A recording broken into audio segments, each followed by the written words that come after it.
आज की बात। स्वागत।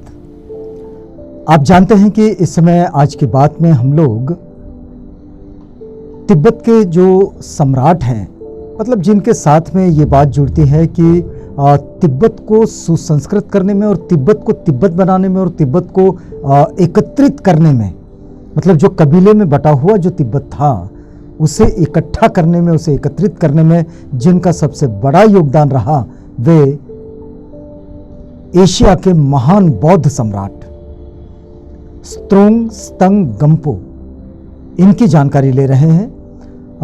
हमने पिछली कड़ी में ये देखा कि सम्राट गम्पो जब तिब्बत की सीमाओं का विस्तार करने लगे और इसके लिए उन्होंने सब तरफ अपने आसपास में आक्रमण भी किए और वहाँ से उन्होंने अपनी सीमाओं का विस्तार किया, लेकिन जैसे जैसे वे तिब्बत की सीमाओं से बाहर निकले और जब बाहर निकले तो उन्हें ये दिखाई दिया कि बुद्ध धम्म और बौद्ध संस्कृति ये उनके पूरब, पश्चिम, उत्तर, दक्षिण सब तरफ की सीमाओं से लगी हुई है। और तब बुद्ध धम्म का और उस जीवन शैली का उन पर बड़ा प्रभाव पड़ा और उन्हीं के साथ फिर ये बौद्ध जीवन पद्धति, बौद्ध जीवन शैली ये तिब्बत की ओर जाने लगी। जो प्रमाण मिलते हैं वो प्रमाण तो यही कहते हैं कि लगभग 7वीं शताब्दी के आसपास, यानी कि जब सम्राट गम्पो का प्रादुर्भाव होता है तभी बुद्ध धम्म तिब्बत की ओर गया। वैसे कुछ इतिहासकारों का ये भी मानना है कि नहीं, इससे पहले ही बुद्ध धम्म ये तिब्बत की ओर पहुंच चुका था, लेकिन उसके कोई प्रमाण नहीं मिलते। ये ज़रूर मिलता है कि तब तिब्बत ये कबीलों और सरदारों में एक बटा हुआ पहाड़ी क्षेत्र हुआ करता था। तो इस पर्वतीय क्षेत्र में गम्पो से जुड़ा हुआ जो इतिहास मिलता है उस इतिहास से आपको जोड़ रहे हैं। अब देखिए कि इतनी देरी से, क्योंकि ये बड़ा महत्वपूर्ण सवाल है कि इतनी देरी से तिब्बत में बुद्ध धम्म कैसे पहुंचा। 7वीं शताब्दी की अगर बात करें और तथागत का प्रादुर्भाव होता है ईसा पूर्व, तो ये सारी स्थितियां मतलब लगभग आप मान के चलें कि लगभग 1200 साल बाद, यानी एक बड़ा लंबा समय है। तो इस लंबे समय में ऐसा क्यों हुआ, तो इसको इतिहास में लिखा गया है कि इस देरी के कई कारण हो सकते हैं। उनमें प्रधान कारण है कि भोट देश की भौगोलिक स्थिति। भोट देश यानी कि आज का तिब्बत, उसे भोट नाम से ही जाना जाता था, तो आज हम उसे तिब्बत के नाम से जानते हैं, लेकिन इसकी भौगोलिक परिस्थिति ये भी इसका एक कारण हो सकता है। फिर देखिए कि इसका ऊंची ऊंची पहाड़ियों से घिरा होना एक बहुत बड़ी बाधा थी।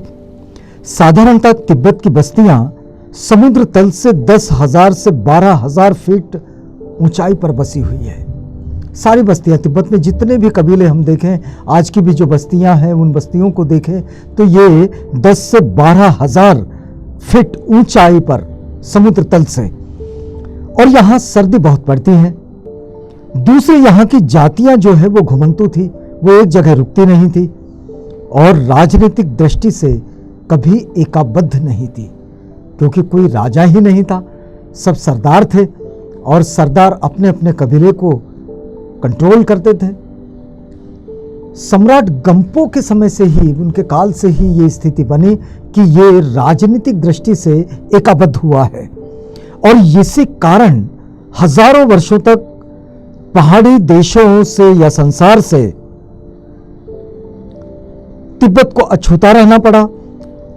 आरंभ से ही वहां मनुष्य जीने के लिए प्रकृति के साथ साहसपूर्ण संघर्ष करता रहा। यह बात बड़ी महत्वपूर्ण रही है तिब्बत के साथ कि तिब्बत की जो एक विषमतापूर्ण भौगोलिक स्थिति रही है, वहाँ का वातावरण, वहाँ की ऊंचाई, बड़ी बड़ी पहाड़ियों से घिरा होना, ये सारी स्थितियाँ ये दर्शाती है कि ये वहाँ रहने वाला जो मनुष्य है वो जीने के लिए प्रकृति के साथ बड़ा कड़ा संघर्ष करता रहा है। किंतु भोट जाति ने इस जीवन संग्राम को अधिक भीषण नहीं होने दिया और इसको सुगम बनाने के लिए उसने संतति निरोध का उपाय खोज निकाला। तिब्बतियों ने सभी भाइयों के लिए एक ही पत्नी का विधान स्वीकार किया था और बहुपति विवाह को अपनाया था। ये एक अलग तरह की संस्कृति आप मान सकते हैं। भोट के विशाल साम्राज्य को सुशिक्षित एवं सुसंस्कृत करने के लिए भारत और चीन ने सहायता का हाथ बढ़ाया। नेपाल के राजा अंशुवर्मा की पुत्री ख्री-चुन तथा चीन सम्राट की पुत्री कोंगजो विजेता गंपो को उपहार के रूप में मिली थी और अपनी इन दोनों बौद्ध रानियों और अमात्य थोन मिके इनके प्रभाव से भोट सम्राट जो है वो बौद्ध हुआ और फिर बौद्ध धर्म ने अब एक अशिक्षित जाति को सुसंस्कृत बनाने का सुअवसर पाया। अब देखिए कि नेपाल की राजकुमारी और चीन की राजकुमारी ये गंपो के साथ आई, उनकी रानी बनी और फिर वहां से बौद्ध धर्म जो है वो तिब्बत की जीवन शैली में उतरने लगा और बौद्ध धर्म को भी ये अवसर मिला है कि वो एक असंस्कृत जातियों को, जो अशिक्षित जातियां हैं, उन जातियों को सुसंस्कृत बनाएं, उन्हें बुद्धिज्म की संस्कृति से और संस्कारों से जोड़ें, उनको आचरण में लाने की जो परंपरा है उसे सिखाएं। कला कौशल, आचार विचार, धर्म, संस्कृति, शिक्षण, अध्ययन सभी के लिए चीनी तथा भारतीय बौद्ध विद्वानों को तिब्बत जैसी विशाल भूमि के स्वरूप में एक कोरी स्लेट पर लिखने का योग्य अवसर प्राप्त हुआ। अब देखिए कि यहाँ किसी को कुछ समझता ही नहीं था। अब जिनको कुछ नहीं समझता, एक कोरी स्लेट जो है उस पर लिखना बड़ा आसान होता है और चित्र बड़ा अच्छा बनता है अगर शिल्पकार अच्छा हो, चित्रकार अच्छा हो। तो अच्छे चित्र बनाने का और अच्छे शिल्प गढ़ने का इन्हें मौका मिला बौद्धों को कि वे तिब्बत पहुंचकर वहाँ उस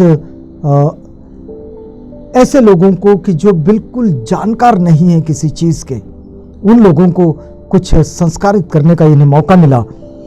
और फिर इस पुनीत कार्य में उन्होंने बड़ी उदारता दिखलाई और उन्होंने कभी भी इस अशिक्षित जाति को, जिसका न कोई पुराना साहित्य था, जिसकी न कोई उन्नत संस्कृति थी, व्यक्तित्व को मिटाकर उस पर भारतीय या चीनी व्यक्तित्व को थोपने का प्रयास नहीं किया।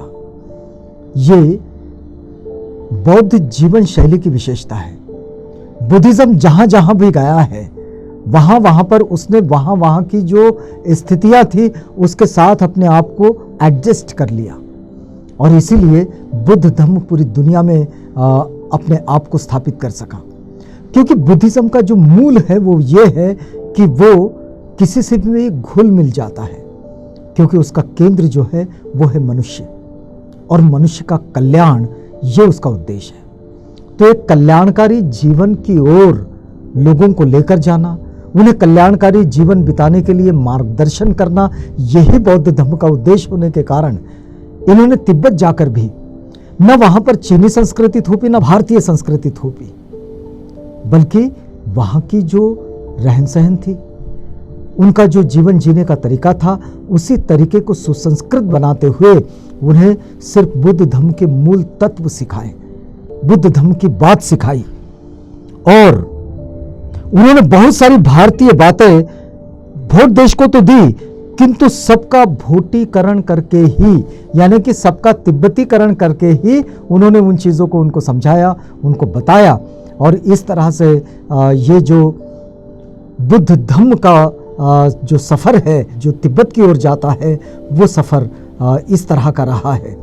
आगे की बात आपको सुनाएंगे, लेकिन उसके लिए इंतज़ार करना होगा कल तक के लिए, क्योंकि ये वक्त पूरा होता है। तो यहाँ रुकते हैं इस वादे के साथ कि कल आज की बात की इस कड़ी में हम जब मिलेंगे तो इस बात को आगे बढ़ाएंगे। तब तक के लिए हमें इजाज़त दीजिएगा।